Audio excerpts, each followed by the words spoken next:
सुनने में ही कितना मुश्किल लगता है ना। 98%।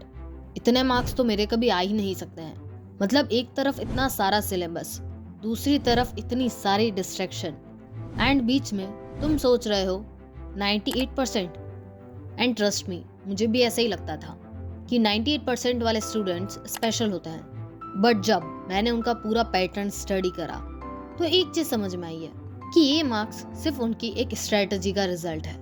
एंड अगर कोई भी स्टूडेंट ये 3 पावरफुल स्टेप अपनी पढ़ाई में अप्लाई कर ले तो 98% अचीव करना उसके लिए एक इजी गेम बन जाएगा।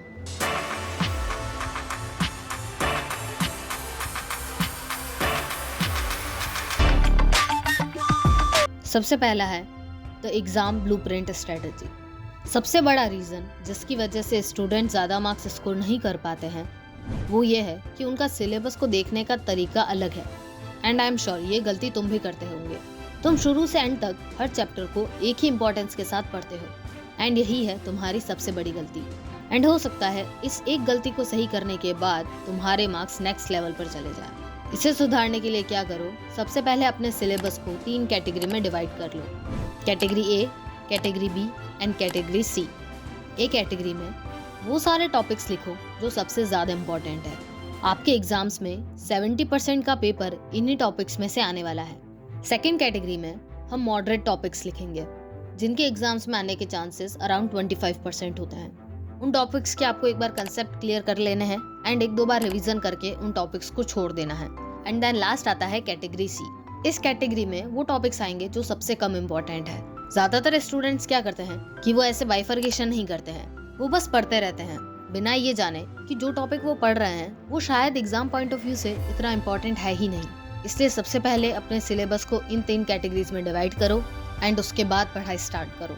सेकंड स्टेप है 40 मिनट फॉर्मूला। मुझे पहले ये लगता था कि जो टॉपर्स हैं या जो हाई अचीवर्स हैं वो पूरे दिन पढ़ाई करते हैं, बट इट्स नॉट ट्रू। वो पूरे दिन पढ़ाई नहीं करते हैं पर वो डेली पढ़ाई करते हैं। डेली कंसिस्टेंसी के साथ पढ़ाई करने से ही आपको ये रिजल्ट मिलेगा। एक दिन अगर आपने 10 घंटे पढ़ाई कर ली एंड नेक्स्ट डे कुछ भी पढ़ाई नहीं करी, then it is not worth it. Daily आपकी जितनी कैपेसिटी है उतना पढ़ो, बट किसी भी दिन पढ़ाई को स्किप मत करो। मेरा एक स्टडी सेशन 40 मिनट्स का होता था एंड ऐसे मैं पूरे दिन में 4 स्टडी सेशन कंप्लीट करती थी।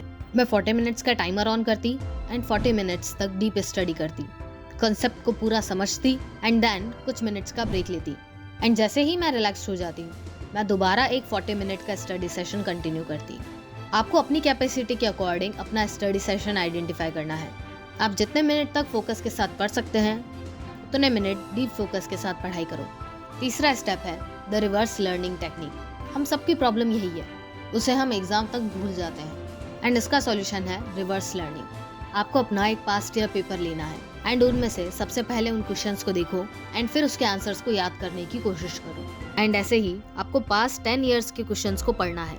जब आप इस तरीके से पढ़ाई करोगे देन अगर वही सेम क्वेश्चन एग्जाम में आ जाता है देन आपका दिमाग ऑटोमेटिकली हाईलाइट कर देगा उस क्वेश्चन को एंड आंसर को भी। एंड अगर आप डिटेल में जानना चाहते हैं कि कैसे हम पढ़ा हुआ हमेशा के लिए याद रखें देन आप इस वीडियो को चेकआउट कर सकते हैं। तो ये है वो 3 स्टेप का फ्रेमवर्क। जैसे जैसे बताया गया है उसे वैसे वैसे अप्लाई करो। सबसे पहले चैप्टर्स को डिवाइड करो, देन 40 मिनट्स तक की डीप स्टडी करो एंड देन रिवर्स लर्निंग करो। अगर आप सही से इन तीनों स्टेप्स को फॉलो करते हो देन आई गारंटीड यू आप सच में एग्जाम्स में बहुत अच्छा स्कोर करोगे। मिलते हैं कल एक नई वीडियो के साथ।